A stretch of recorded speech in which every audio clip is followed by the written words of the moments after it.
Piénsenlo bien. 80 millones de hectáreas de tierra degradada en Asia Central. Es una extensión que no podrían recorrer a pie en toda su vida.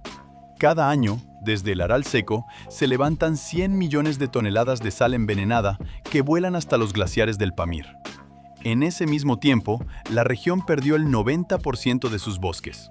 Y de repente aparece esta noticia. Corea del Sur le va a enseñar a Asia Central cómo detener los desiertos y revivir los bosques. ¿Corea del Sur? Un país de clima húmedo, montañas y praderas que no tiene ni un solo metro de desierto. A primera vista no tiene ningún sentido. Pero justo ahí es donde empieza lo más interesante. Asia Central son 5 países, distancias enormes y tierras muy distintas entre sí. Montañas al este, estepas en el centro, desiertos al sur y al oeste. Kazajistán por sí solo es más grande que toda Europa occidental. Y con toda esa diversidad, la región tiene un problema en común. Los desiertos avanzan y se roban la tierra fértil. Los desiertos avanzan despacio, pero sin parar. Salinización, erosión, sobrepastoreo, proyectos de irrigación soviéticos que le quitaban el agua a los ríos sin pensar en las consecuencias.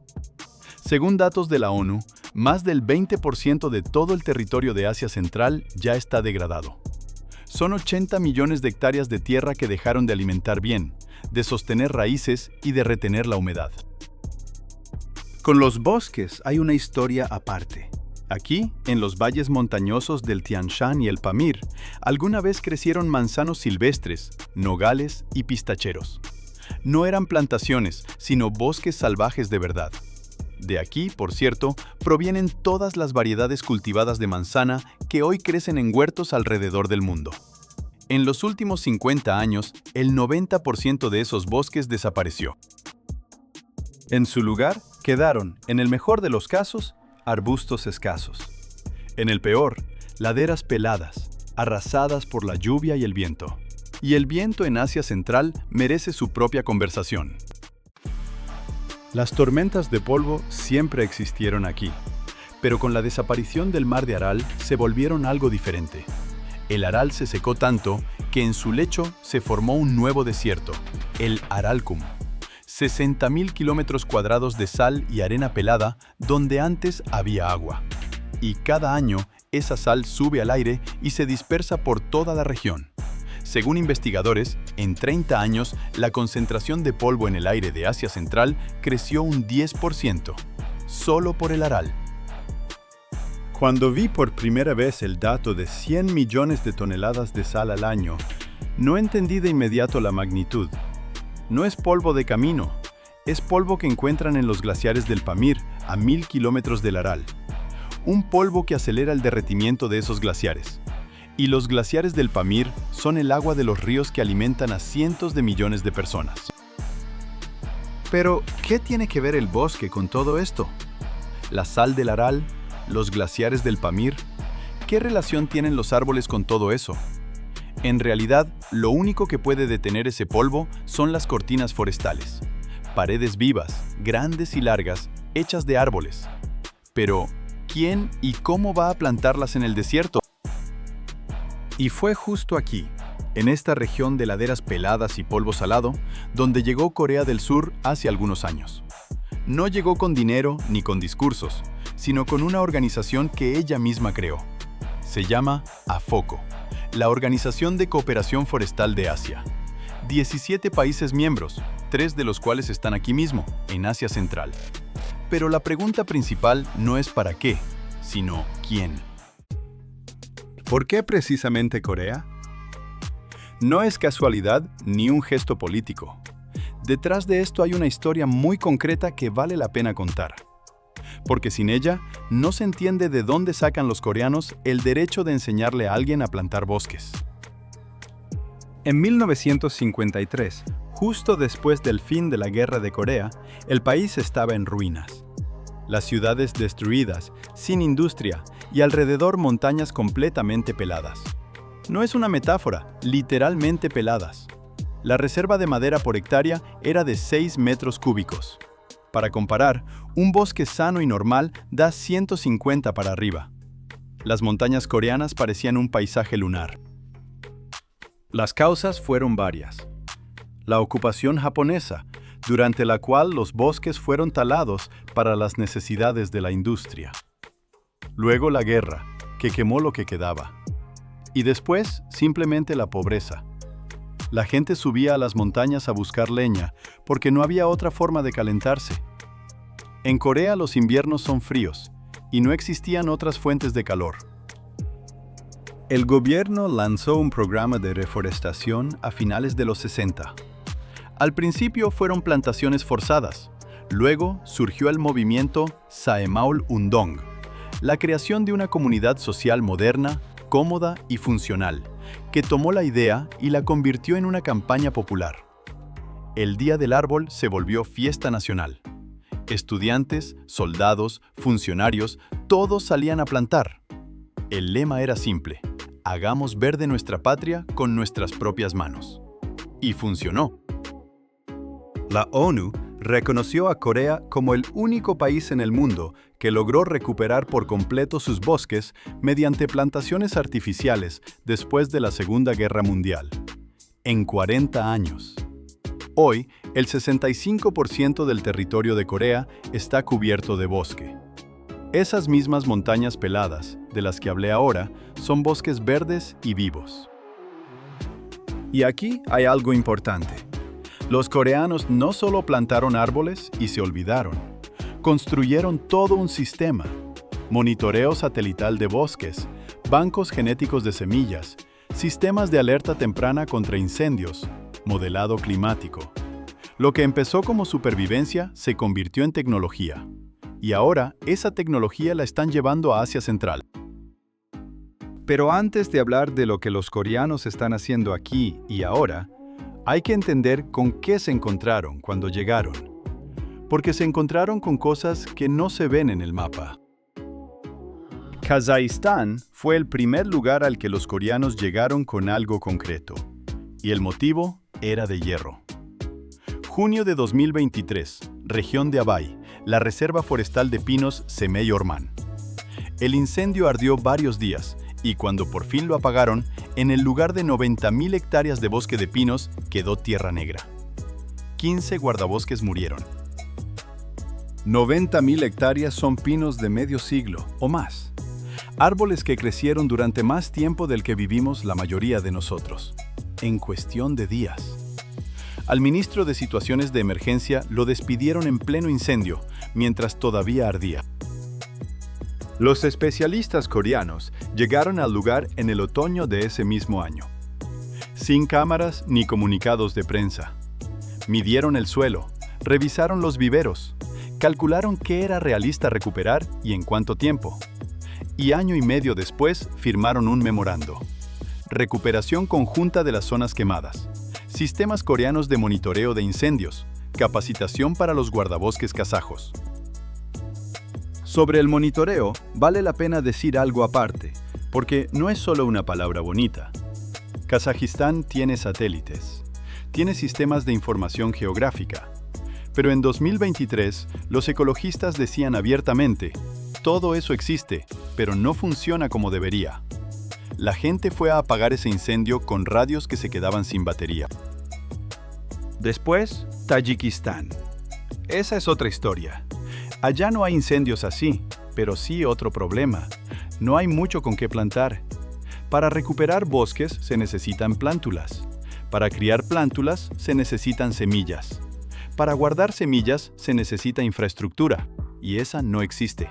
Los coreanos construyeron allá un vivero con almacén de semillas. Suena modesto, pero es exactamente la base sin la cual todo lo demás no tiene sentido.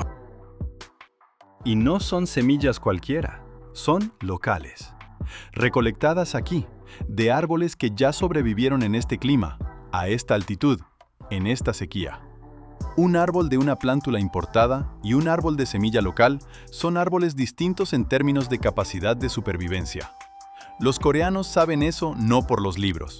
Ellos mismos lo vivieron. Otro proyecto inesperado en Kirguistán. Allá la organización trabaja junto con un banco holandés Y el esquema funciona así. El campesino planta árboles en su tierra. A cambio, recibe créditos de carbono. Los créditos se venden a empresas que necesitan compensar sus emisiones. El dinero le llega al campesino. Cuando lo leí por primera vez, con toda honestidad, no lo entendí de inmediato. Lo volví a leer. La clave es esta. El árbol empieza a generar ingresos de inmediato, no en 20 años cuando ya se puede cortar, sino ahora mismo. Para un campesino de montaña en Kirguistán, eso voltea toda la lógica. Antes un árbol en el campo era un gasto de tiempo y tierra. Ahora es una fuente de ingresos. Junto con todos estos proyectos, los coreanos están construyendo una plataforma técnica común. Monitoreo satelital, intercambio de datos meteorológicos entre países en tiempo real y una plataforma donde cualquier persona puede hacer una donación para plantar un árbol específico y luego ver qué pasa con él. Desde mayo de 2026 pusieron en marcha campos de prueba en vivo, donde los países testean métodos directamente sobre el terreno y comparten los resultados entre sí de inmediato. 3 países, 3 problemas distintos, 3 herramientas distintas. Incendios, semillas, dinero. Corea no llegó con una receta lista. Observa qué duele y aplica un enfoque personalizado. Pero todo eso son proyectos puntuales, importantes, funcionales, pero puntuales. Y en abril de 2026 ocurrió algo que llevó el proyecto a un nivel completamente distinto. El 22 de abril de 2026 en Astana se reunieron los presidentes de los 5 estados de Asia Central, más los líderes de Armenia, Georgia y Mongolia. La cumbre se llamó Cumbre Ecológica Regional y en ella aprobaron una resolución llamada Escudo Verde de Asia Central. La esencia de la resolución es crear un sistema regional unificado de cortinas forestales protectoras a lo largo de los 5 países: Kazajistán, Kirguistán, Tayikistán, Turkmenistán, Uzbekistán. Paredes vivas de árboles que deben detener el avance del desierto, frenar las tormentas de polvo y consolidar el suelo. La empresa coreana fue designada como uno de los ejecutores principales. Una declaración rimbombante al más alto nivel no es ninguna novedad para Asia Central. De declaraciones se han firmado muchas, parte de ellas se quedó en papel. Busqué expresamente valoraciones escépticas de esta cumbre, y las hay. La publicación The Diplomat escribió directamente antes del evento: las expectativas deben ser moderadas, las buenas intenciones y las fotos del recuerdo no son suficientes.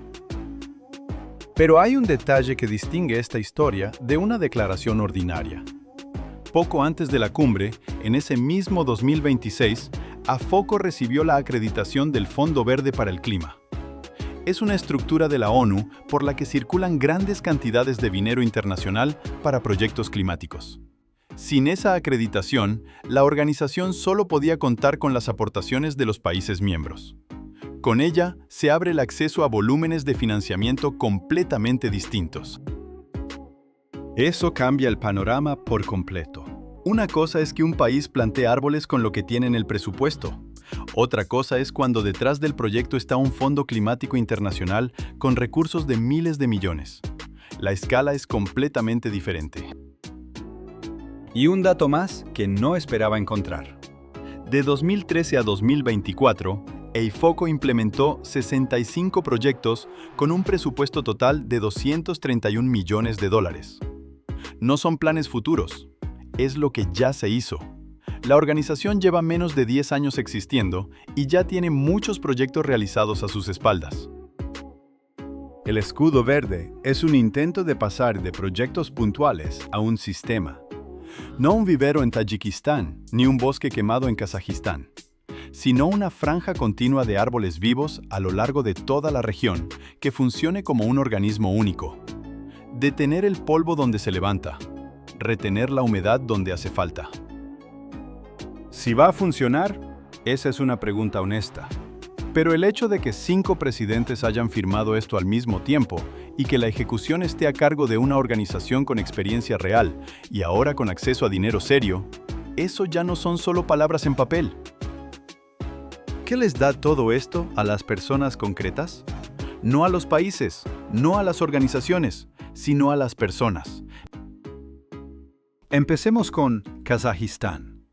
Semey Orman, esa reserva quemada, no es solo un bosque en el mapa. Alrededor vive gente para la que ese bosque era parte de su vida. El trabajo de guardabosques se pasaba de padre a hijo. Las 15 personas que murieron en ese incendio no son pérdidas abstractas en un reporte. Son familias concretas en pueblos concretos. Los guardabosques kazajos ahora viajan a capacitarse a Almaty. Personas que toda su vida trabajaron con lo que había, ven por primera vez cómo funciona el sistema coreano de detección temprana de incendios. Cómo una sola persona frente a una pantalla puede controlar miles de hectáreas. No es un intercambio tecnológico abstracto. Son personas reales que regresan a casa con una comprensión distinta de su propio trabajo. En Kirguistán, la historia es diferente. Un campesino de montaña allá es alguien con muy poco dinero y muy pocas opciones. Tiene tierra, tiene manos, pero no sabe hacia dónde moverse. El esquema de créditos de carbono le da una herramienta que antes simplemente no existía. Plantó árboles, obtuvo ingresos, sin vender ganado ni meterse en deudas. Esto es importante entenderlo en contexto. En una región donde los jóvenes se van masivamente a las ciudades porque en el campo no hay dinero, la aparición de cualquier modelo financiero funcional sobre la tierra ya es un acontecimiento. Los árboles aquí pueden retener no solo el suelo, sino también a las personas. Es curioso que casi nadie escriba sobre todo esto. Lo busqué a propósito. Hay una nota corta de un canal de televisión kazajo sobre el proyecto en la región de Abay, y nada más. Todas las demás fuentes son publicaciones coreanas, el sitio oficial de AFOCO, materiales en inglés. Es que Corea trabaja en silencio, sin grandes declaraciones, sin retórica política. Llegaron, observaron, propusieron, firmaron, empezaron a hacer. Ese tipo de historias no encajan bien en la agenda noticiosa que vive de escándalos y conflictos. Y sin embargo, detrás de ese silencio hay algo importante. Corea no le está invirtiendo a la región dinero directo, sino conocimiento. El vivero en Tayikistán en 10 años va a funcionar solo, sin coreanos. Los guardabosques kazajos capacitados hoy van a capacitar a los siguientes ellos mismos. Es una lógica de ayuda completamente distinta. Si uno mira todo esto junto, se forma una imagen que no encaja bien en los esquemas habituales de cooperación internacional. No hay un gran donante con bandera. No hay un discurso humanitario cargado de emoción. No hay conferencias de prensa con apretones de manos frente a las cámaras. Hay un país que en silencio hace lo que sabe hacer mejor que muchos. Y en ese silencio precisamente está la pregunta principal. No sobre los árboles ni sobre el desierto. Corea recorrió ese camino sola. Montañas peladas, inviernos fríos, gente que subía a cortar los últimos árboles solo para no morirse de frío. En 40 años lo cambiaron. Pero el desierto funciona diferente. El Aral tardó 50 años en secarse. Las tierras de Asia Central también se degradaron en más de una temporada. Fue pasando despacio, poquito a poquito cada año, hasta que de repente resultó que 80 millones de hectáreas ya no tienen vuelta atrás. Ahora, países enteros están tratando de detener ese proceso y revertirlo. Plántulas, cortinas forestales, monitoreo, dinero, acuerdos, todo eso existe y todo eso se está haciendo. Pero el pino plantado hoy en la región de Abay va a crecer en 40 años. Los coreanos saben eso mejor que nadie. Ellos mismos esperaron igual. La única pregunta es si las siguientes generaciones tendrán la paciencia de no abandonar lo que las anteriores empezaron. El desierto, a diferencia de las personas, no tiene ninguna prisa.